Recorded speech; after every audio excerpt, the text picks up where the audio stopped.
What's up everybody, Matt Maran here for another weekly update. So there's lots of news to go over this week, but before I get into it, I first want to briefly remind you guys, like I mentioned last week, I will be not doing a weekly update next week because I will be in New York for the New York Auto Show thanks to Honda, and I will be covering all the cars there in individual videos, all the stuff that's new of course, and so I will have a playlist of all my videos from the New York Auto Show that's going to be starting on Wednesday of this coming week, and it will go through probably until the weekend because it's looking like there's going to be several reveals and I don't want to bombard you guys with 20 different videos all in 1 or 2 days. So I'll probably spread it out a little bit there with the most enthusiast oriented stuff on those first few days, Wednesday, Thursday, and then later on in the week have some of the other stuff that's a little more mundane, some of the SUVs that are coming out and stuff like that. So definitely be on the lookout for that, but that's why there will not be any normal weekly update next week. The weekly updates will resume the following week, of course. But the first reveal ahead of the New York Auto Show that's really, really sweet is the 2019 Cadillac CT6 V-Sport. So this first off brings in this new refresh styling for the CT6 that all of them get for 2019 with some Escala inspired headlights and taillights, and looks really good to me. And of course the V-Sport treatment makes it a little more aggressive, not super wild. This isn't the full-on V, just a regular V-Sport, just like the CTS V-Sports where you have some larger wheels and other very, very minor things, but otherwise looks very much like the standard version. And but the big news here is what's under the hood of this thing, because although it's not a full-on V, it has very impressive performance. It's getting this all-new 4.2 liter dual overhead cam twin turbo V8 engine that does 550 horsepower and 627 pound-feet of torque. And the interesting thing is this motor, they're saying, is going to be built in Bowling Green, Kentucky, which is where they build the Corvette. This was long rumored to be one of the engines for the mid-engine Corvette, and it sounds like that's basically what this is going to be. If they're building it there, then clearly this is one of the mid-engine Corvette engines. Now they did say that in the non-V-Sport trims of the CT6, this motor is also going to be available, but it only have 500 horsepower. How much it would have in the mid-engine Corvette remains to be seen, obviously, until that vehicle is revealed. But we do know that it's looking like the plan is to have a 4.2 liter, this motor offered in the mid-engine Corvette, but also a 5.5 liter twin turbo V8, which will obviously probably be the more powerful one, the Z06 version or whatever they end up calling it. But this could be the main standard motor, which would be a really healthy bump even at 500 horsepower, a nice healthy bump over a regular Corvette currently. So anyway, we'll have to wait obviously for more of the mid-engine Corvette news. But back focusing on the Cadillac here, it's a hot V configuration for this setup here in the CT6 V-Sport. It's got 20 pounds of boost is what it's running at its max boost pressure there for this engine. Because you got to remember, 627 pound-feet of torque out of a 4.2 liter V8, a pretty small V8. It's pretty impressive. 90% of that torque, by the way, comes on by 2,000 RPMs. So, this thing is going to take off like a cruise missile. It's going to be crazy. So, it's also going to be running the 10-speed automatic transmission, much like a lot of the other high-performance stuff at GM. It's going to have all-wheel drive as standard, too, for this V-Sport trim. It's going to have a limited slip differential. Also, it gets 19-inch Brembo monoblock brakes. It's also going to have an active exhaust, which is a cool feature that hasn't been seen, I don't think, on a Cadillac yet. There's also a track mode, which changes the torque split for that all-wheel drive system, but there aren't any details as for how much rearward it would put that power.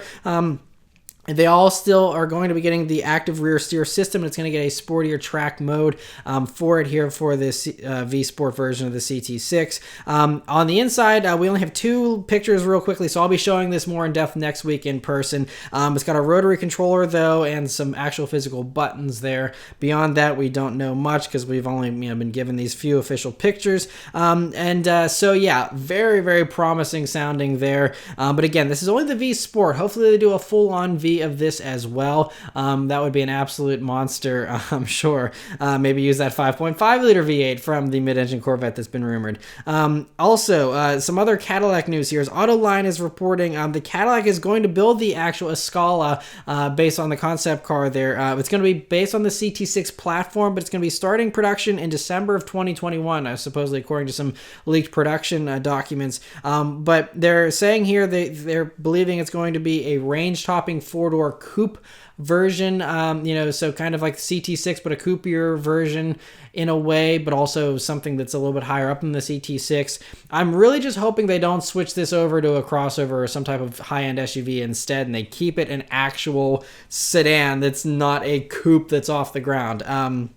We'll have to wait and see, but fingers crossed for an actual huge boat Cadillac to be even more excessive than the CT6, which is already a fantastic luxury vehicle. Speaking of luxury vehicles, though, Mercedes has a new reveal here for New York, and it's the 2019 refresh of the C-Class Coupe and Cabriolet. Now, we've already seen the refresh for the sedan, and so this is basically all the same changes, the same new headlights and slightly tweaked taillights. It's got 14 more horsepower for the C300 versions, and now a grand total of 255, and the same bump to 385 horsepower for the C43 versions. They all get the new larger 10.25-inch infotainment display, an optional 12.3-inch gauge cluster like the sedan. And an interesting thing they noted in this report here is that it's sounding like it's going to get standard Apple CarPlay and Android Auto on all C-classes, which, if true, would be really cool, because previously they've charged and upcharged for it, and a lot of the other German companies are trying to charge for it in one way or another, while meanwhile most of the other manufacturers out there in the other parts of the world, they're all offering it for free. It's free on Hyundais and Kias and stuff like that. So hopefully Mercedes comes around and realizes this is silly to charge for, we should just make it free too. Fingers crossed, we'll have to wait and see. Speaking of charging people for things, though, Mercedes does have a new idea they're testing currently in Germany for a car subscription service. They're planning to roll out here in the States later on this year as well, but it's called Flexperience, and it's basically, you can choose different tiers. There's A, C, E, or S-Class tiers, and then you can basically jump in between those different models of that class. You can request 12 vehicles a year and drive, in the German version, 36,000 kilometers total over the year. So once a month, you can change vehicles if you want. And so, for example, if you had a C level, then you could have a C Cabriolet for the warm months. You could have a GLC for the winter, whatever, and kind of cycle through however much you want. You can still apparently choose your paint and options and stuff like that.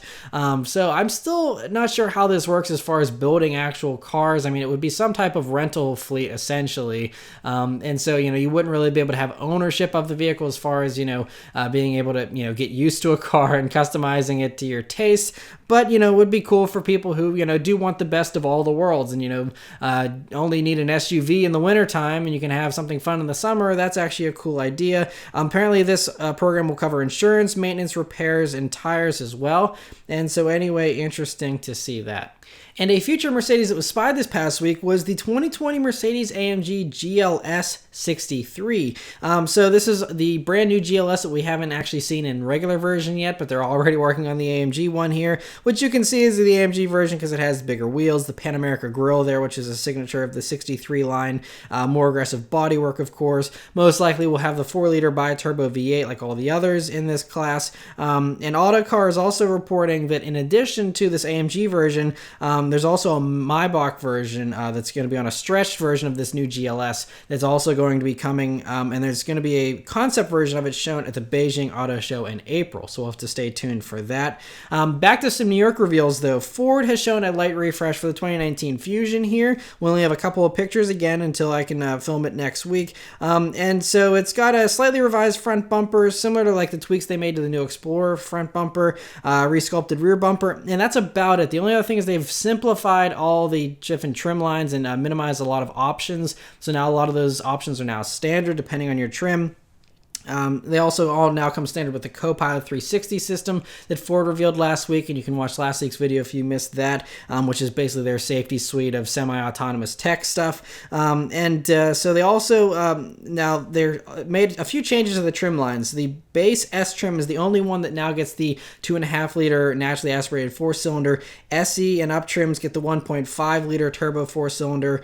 SEL and titanium, it just gives you the better niceties, and I think still gets the 2.0 TOT motor in those. The V6 Sport model is still going to be sticking around here. That's going to be starting at $38,000, but the Platinum trim has been gotten rid of, so they discontinued that. There is no more Platinum trim at that point. I guess they just suggest you go up to a Lincoln if you want something nicer than the titanium. And so there's also still going to be the Fusion Energy titanium model, which gets a new 9 kilowatt hour battery, which gives it roughly 20% better range for a grand total of about 25 miles of electric range now in that. And anyway, all those new Fusions are going to be on sale late this summer, so cool to see that. Speaking of Lincoln, though, they teased the Aviator Concept just with a badge there that they're going to be showing in New York. And so this is going to be based on the next gen Explorer, which we still have not even heard or seen anything about yet. But anyway, it's going to be on that platform. It's going to have 3 rows, but of course be smaller than the Navigator since it's based on the Explorer, not the Expedition, and just be a little bit cheaper and a little bit, more obtainable for people than the Navigator, which can get pretty pricey. And Lincoln concepts are usually very close to production. If you remember the Navigator concept that revealed a couple of years ago, that was mostly transferred over to production, thankfully, and it looked just as good for the production version, aside from the crazy huge gull-wing doors and a couple other minor things. And so bet on this Aviator concept not being too concept-y, but still looking really good, and looking that good whenever it does come to production as well. So cool to see that. Kia has shown off a few pictures of the Korean version of the K900, the new one, which they call the K9 over there. And so you can see it clearly has some German luxury car features there in the front, and in the back has some Bentley and Mercedes influences as well, but does look very expensive and great looking, though, from the few pictures we do see. The interior also looks very plush, but again, we only have 2 pictures. But again, the full reveal will be next week, and I'll be able to check it out in depth in person for you guys then. And we got a bunch of Volkswagen stories, a couple things they're showing at the New York Auto Show. The first is the 2019 Arteon, which we already saw at the Chicago Auto Show, but they're showing off this new R-Line trim, which is just an appearance package, nothing really special, honestly. And the more interesting thing, though, is that Auto Express is reporting that they're actually working on a shooting brake version that was actually approved, apparently, of the Arteon. And so whether or not we'll get that in the States remains to be seen, because a lot of these shooting brake and wagons don't sell very well over here. And they just keep those for Germany. So we'll have to wait and see, but it's cool they've even approved a shooting brake version, and so hopefully we do get that here in the States. Another thing that is more likely to come to the States, though, is they're also reporting here that the 3.6 liter V6 from the Atlas does fit in the Arteon, and that they're very closely looking at the possibilities of bringing that in the Arteon, both for Germany and for the United States, since we love higher horsepower here especially. And so anyway, interesting to hear those little bits about the Arteon. Now for the actual more, interesting New York reveals, they're going to be showing off a sportier Atlas concept. We don't know a name for it yet. We just see this teaser image. And basically, we know this is going to lead to a production version. It's going to be a 5-seater instead of a 7-seater SUV like the regular Atlas. So it'll probably be some type of Atlas Sport or Atlas Coupe with a sloped roofline there in the back and a little bit more aggressive styling. But we'll have to wait and see. And so anyway, that's kind of cool that, again, I'll be showing that next week at the New York Auto Show. They also are talking, and there's a new report here saying that there's this new small Volkswagen crossover that is being developed for China and was previously for China exclusively, but now Volkswagen has realized that, hey, maybe we need a small crossover to slot beneath the Tiguan that isn't ancient, because right now it's the Tiguan Limited, which is just the old Tiguan, which is honestly embarrassing to even offer. I mean, it's so far behind anything else in its class for 2018. So it sounds like they're going to be bringing this little thing here. Instead, we just have, again, one sketch of it. But the details for it here, they're saying it's going to slot beneath the Tiguan, will arrive in China first in 2020 with Chinese-built versions, and then it'll come to America, and those models will be built in Mexico. How far after 2020 remains to be seen, but probably not too much further after. But that still is a long time. I mean, basically assume 2021 at least before a small crossover from Volkswagen shows up that's, I guess, smaller than the Tiguan, which already is a 3-row SUV. It's like they have no small Volkswagen SUV, even though they have the T-Roc in Europe, but they refuse to give that to us here for some reason. I don't know why, but Anyway, the last little Volkswagen group news here is that they also showed some renderings of the ID.R Pikes Peak electric race car that they're actually going to be competing in the Pikes Peak hill climb with this year. And so it's just, we got the 2 renderings and that's it. Supposedly they're claiming it's on the same platform as all the other ID concepts, you know, the crossovers, sedans, and the bus that we saw. And so they're saying that this is showing off the sportier side to the ID brand and how they, you know, they can use it for performance, but those vehicles only do like 369 horsepower, so not nearly enough for an actual competitive Pikes Peak hill climb car. So we'll have to see, you know, how much they can bump it up here and still keep this same platform. But anyway, cool to see that, and hopefully we'll see more of that soon. An actual production vehicle from Volkswagen Group actually comes from Audi. They were spied testing a refreshed R8, and it's a light refresh. You can see it's just got a resculpted front bumper and a new rear bumper, and also has a full width vent there, which looks pretty cool there in the back. So otherwise, you know, it's good to see that they're continuing on with the R8, even though there's rumors that there's going to be another version after this generation. There's also been rumors this past week that a V6 version could possibly arrive. You know, it'd be the twin turbo V6, nothing too slow anyway. But apparently those rumors have been shot down by some other sources. So we'll have to see, you know, if that does in fact come or not. But that still seems up in the air. But anyway, cool to see that spy testing at least. For some official Audi news, they didn't reveal a new car this week, although they did confirm that the Q8 will be revealed in Shanghai in June at a private event.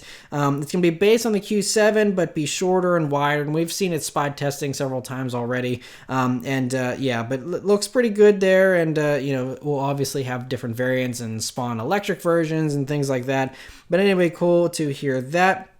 Now for some really interesting stuff, if you remember the past few years here, there's always the annual Moab Easter Jeep Safari, and Jeep always brings some really cool custom builds to this event. And so this year there's a whole slew of them here. The first one is the Jeep for Speed, which is built to be a faster Wrangler here, and has a bunch of carbon fiber to help make it lighter. And apparently because it's so much lighter, it actually has a 2-inch lift just naturally without a lift kit. It just is naturally 2 inches higher because of how much lighter it is. There's a Sandstorm one, which is inspired by Baja racers and has a 6.4 liter Hemi V8 under the hood. There's the Jeep B-Ute, which is a souped-up Renegade, essentially, you know, nothing too different there. There's the Wagoneer Road Trip, which is an elongated 1965 Wagoneer, but has a modern 5.7-liter Hemi V8 in it. And then there's other custom Wranglers, including a Nacho Jeep, is what one's called, a Jeep J-Wagon, and then the Jeepster, which all look very cool, but again, are just custom things, nothing remotely production ready or anything like that. But anyway, cool to see Jeep having some fun with those. And some other completely unrelated news, but also some sporty stuff here. Apparently there was a report here that Car Advice was talking with Hyundai about the Veloster N, and you know, how it's only starting off with a manual transmission. But if you're hoping it would come with some type of dual clutch or automatic, you'll be happy to know that they are planning to add a dual clutch, a brand new 8-speed dual clutch transmission to the Veloster N. That'll be arriving by the end of 2019, they said. They're saying it's an all-new unit. It's not based on the current 7-speed dual clutch. It's just going to be a brand new 8-speed one. That should give it an edge over the other hot hatches that are manual only. I mean, you do have some with the DSG, like the Golf R and the GTI, but Focus RS, Civic Type R, all that type of stuff. No automatic option, which, I mean, we love manuals as enthusiasts, but so many people don't buy them, so I'm sure this will certainly help the Veloster sell better as well. So, you know, good to see it for that reason. At least they still do have a manual available, and that'll be what's, you know, first offered, and it's going to be, you know, a little while before that automatic finally does show up, but it is on its way. Automotive News has confirmed that Lotus's new owner, Geely, who owns Volvo, they actually approved for production 2 sports cars and 1 SUV. The sports cars are going to be actually announced later this year, so hopefully, I'm really keeping my fingers crossed for the revival of the Esprit. I think that would be really cool. We'll have to see, though. Anyway, those will be revealed later this year. The SUV, though, they didn't say when that would be showing up, but probably sometime around 2020 is likely. But since they're owned by Volvo, there's a lot of rumors swirling that it could be based on a Volvo SUV for this Lotus SUV. But I don't know why everyone thinks that's so likely, because according to Lotus, at least, they said they want this Lotus SUV to go around bends like nothing else in the segment and be like a Porsche Macan beater. So I don't know how you're going to do that with the Volvo SUV architecture, which is set up for a front-wheel drive based system that doesn't have a lot of space for large engines or anything like that. So I'm not sure how this is going to pan out. I mean, they'll probably just use a Toyota 4-cylinder that's supercharged maybe, or do something totally new. We'll have to see. They could use Volvo's engines as well. I mean, the Volvo does do the 400 horsepower in its plug-in hybrid version, so it could be something like that, but who knows. But if they want it to handle well, it cannot be based on a Volvo, in my opinion. I mean, the Volvos handle decently, but definitely not as good as a Macan. And some other British SUV rumors actually come from Auto Express, who was talking with Andy Palmer, and they're claiming that Aston Martin's new Lagonda brand is going to introduce their first all-electric SUV. Will be the first model actually in the Lagonda brand, and it's going to be arriving in 2021, according to them. So it just... Of course, it makes sense, if you're going to have some type of super luxurious vehicle and it's going to be all electric, why not make it an SUV? Because that's what everyone loves, and that totally makes sense. The other Aston SUV news is we know they have an actual Aston Martin SUV in development. It's going to be, I think, starting production next year, and that one's going to be getting V8 and V12 engines. But the news with that this past week is that apparently Autocars discovered that Aston Martin trademarked the Varekai name, which apparently is Romani for wherever. So it's just obviously fits the SUV and fits with all the other V's that go on in Aston Martin as far as the naming scheme. And so Varekai is going to be the new Aston Martin SUV, which is a pretty cool name. And so anyway, interesting to see that. And some more electric car news. BMW has a couple of vehicles they confirmed this past week, thanks to a report by Auto Express. They confirmed first the i4 sedan is going to be arriving in 2020 and will be able to get between 340 and 435 miles per charge of electric range there. And they say it'll have some of the same styling elements you see in the iVision Dynamics concept here, and that it'll be carried over to production in a very toned down form, things like the grille and things like that. They also confirmed that an iX3 is also coming for the 2020 model year, and that a concept version of that will be shown at the Beijing Motor Show here in April. And they're going to have iX versions of all the different, X3, X4, X5. I think all of those are going to get an i version eventually. They also confirmed that an iNext concept that we saw, I think last year, that's going to get a production version that's going to be arriving in 2021 and serve as a new halo model for the all-electric BMW E range, their E-Drive range, I think is what they're calling it. So interesting to hear that. And again, all these electric cars are coming down the pipeline, so get ready for it. It's going to be that's all we're going to be seeing here from these luxury brands, at least for starting in the 2020s here. For some stuff that's coming a little bit sooner though, and still uses a gasoline engine, at least for now, the 2019 BMW 3 Series was spied and looks very close to production ready. We see some very polished looking headlights and taillights. You see it's got some larger kidney grills there, that instead of some of the other upcoming stuff like the X7 where they're really tall, this one they're a little wider and they kind of squished a little bit, which I think actually looks better, and I like the way that looks. But otherwise, you should expect this to most likely look like a smaller version of the 5 Series, because that's kind of what they've been doing with their styling recently and what all the German companies have been doing. So I would fully expect it to just basically be that, if you can envision that in your head with these spy images. They also are saying it's going to be about 90 pounds lighter than the current 3 Series. So hopefully it'll handle a little bit better and things like that. It's also likely to debut, in my opinion, at the Paris Motor Show in October. Could be a little bit sooner with some type of online thing, but we really have no other auto shows other than Beijing, which they already confirmed they'll be showing this other electric stuff there. There's really no other auto shows until the Paris Auto Show in October. So they could also save it for the LA Auto Show, and that's probably where we'll see the production US version instead of the overseas version. But anyway, interesting to see that. And for some sad news this week, I don't want to go on a rant about this for too long, because it seems like every week I'm ranting about autonomous tech and stuff. But this week was pretty crazy, because the first person to be killed by an autonomous car happened on Sunday night. 49-year-old Elaine Herzberg was crossing the road with her bike when an autonomous autonomous Uber test vehicle, they use the Volvo XC90s, hit her and killed her. It's a really tragic thing, but everyone was expecting this to happen eventually. It's just It's a very controversial thing, so I don't want to get into this too much because I'm sure everyone has different opinions on this, but I think most of you, what I've seen in the comments, seem to agree that this autonomous tech, they keep pushing in all these cars, but it's not ready. Even the basic stuff like the autonomous braking stuff is very glitchy. My wife's experienced it in her C-Class where it'll hit the brakes for no reason or give her warning messages that are just annoying for no reason. This stuff is not ready for prime time, and I'll mention because GM has another thing that also ties into this in a minute here, but getting back to this Uber crash, you can watch the crash video online. I'll give a link to it, but be warned, you're watching someone who is about to lose their life. It's not great, but anyway, the whole thing with the video, you can see there's very little reaction time. It was a dark night. There weren't any street lights. This wasn't happening in a crosswalk, so they didn't expect any pedestrians. And it just seems like this person came out of nowhere.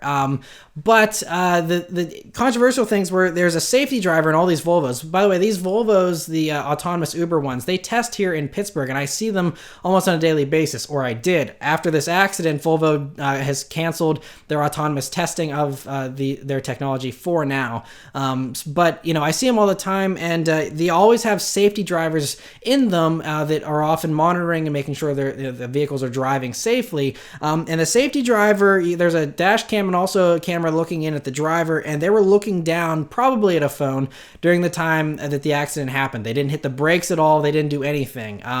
So it's clear that these safety drivers, at least this one, was not paying any attention. And this brings up all these issues and questions with these autonomous vehicles. If people start relying on this stuff, like these test drivers, it's this experimental technology, and they're already like, oh, I'll just sit there and stare at my phone. And, although it seemed like there was very little reaction time, they could have had some type of reaction, and still seen it out of the corner of their eye and tried to evade it in some way, or at least lessen the impact in some way. But instead, if you're just relying on this technology, everyone's just oblivious, and these cars, if they're not doing their job right, like this one, they'll just run into whatever, and you have no warning. And so the crazy thing is, the whole point of this autonomous tech is it's supposed to be safer than a human driver. I can see, this person comes out of nowhere in the middle of the night when it's dark. I could see a human not seeing that, and, it's an accident, but the victim, it was kind of an unavoidable situation. But these Uber test vehicles have all this radar, LiDAR tech on them, and so all these sensors are designed to specifically see things that our human eyes can't see and that camera-based systems can't see. This isn't just camera-based stuff. This uses sensors and radar, and all those things should have picked up this person way before any human could have even seen them and, stopped the vehicle safely. That's the whole point of this. And I think Volvo's own, XC90s have a lot of this stuff already, but I think all that stuff was disabled, so this isn't Volvo's fault. All their stuff was disabled because Uber, is testing their own different technology that they're going to put in whatever car they decide to finally put them on. The Volvo's just an experimental vehicle, so it's not Volvo's fault, but it's a shame that Volvo's systems were disabled, because I feel like Volvo's systems would have at least stopped. I mean, that's what all these systems are doing. All these autonomous braking systems have pedestrian detection, and all these radar systems are designed to see what we can't. And so if it's not going to be any safer or less safe than a human driver, then what's the point? It still just really irks me that, again, the one thing these things are supposed to do better than us, and this failed. And these things are running all over Pittsburgh. They're running all over everywhere. At least they were, and I'm sure they will eventually again soon.